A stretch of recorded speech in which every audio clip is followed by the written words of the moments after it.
তোমার নাকি এক চোখা একটা বাচ্চা হয়েছে। মিশা কথা এগুলো, আমার এক চোখালা বাচ্চা হয় নাই। এতদিন তো তোরা জামাই বউ মিলে গুজব ছড়াইছস। এইরকম একটা আজব ঘটনা ঘটে গেল, আমার একটা ফোন করতি। এইটা গুজব, আমার বাচ্চা খুব সুন্দর হয়েছে, ফুট একটা বাচ্চা হয়েছে আমার। আমার সাথে কি করছিলি জামাই বউ ভুলে গেছস? ওই দিন রাতে আমি আল্লাহর কাছে 2 হাত তুলে মোনাজাত করছিলাম যাতে তোকে উপরে আল্লাহ গজব ফালায়। তোকে বাচ্চা যদি জীবিত থাকতো তাহলে তোকে দুইজনের সে বড় গুজব বাজে।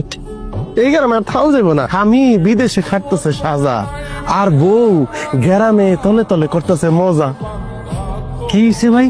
গোপী ভাই একটু খুলে কও তো। কালকে রাইতে দোকান বন্ধ করে যখন বাড়িতে যাইতেছি বউ, তখন কি দেখছি জানো? খলিলের বউ হাসনার ঘর থেকে মোটা তাজা চিকনা একটা পুরুষ বাইরে আইতাছে, পর পুরুষ। এর লিগেই তো কই, জানেন এই দুপুর বেলা দেখছি রশিদ বাইরে হাসনার লগে ফুসুর ফুসুর করে হাসাহাসি করে। আরে দিনে কি হাসাহাসি! ছি! ভাই তোকে আল্লাহর দোহাই লাগে, তোরা এইসব গুজব বন্ধ কর, ক্ষমা কর। হ্যাঁ, আপনি কি কইছিলেন? চলতি মেম্বারের সম্পর্কে আমগো স্বামী স্ত্রীর যদি গুজব ছড়াই দিতে পারি, হ্যাঁ নিয়ে খারাপ কলঙ্ক দিতে পারি, তাইলে কর নাই আপনি? কর নাই 2000 টাকা নগদ আমগো দিবেন। এই গোপী আর গোপীর বউ বাতাসি মিলা আমার নামে কি ধরনের আশেপাশে নোংরা কথা ছড়াইতেছে।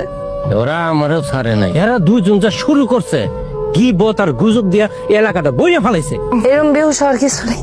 ডাক্তার কাছে যাইতে বলছো? আরে বেহুশ হয় না, এরম অবস্থা একটু এরম হয়। কি সুসংবাদ, নতুন কোন ভালো গুজব মনে পড়ছে?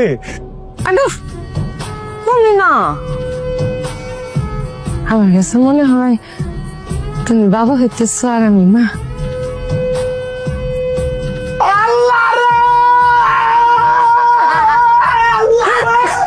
সালাম আলাইকুম মেম্বার সাহেব। ওয়ালাইকুম আসসালাম। শামসুল আলম, মনে মনে তোমারে আমি খুঁজতেছিলাম। শুধু শুধু কেন তুমি মানুষের নামে গিবত কইরা কবিরা গুনাহ করতেছো কও?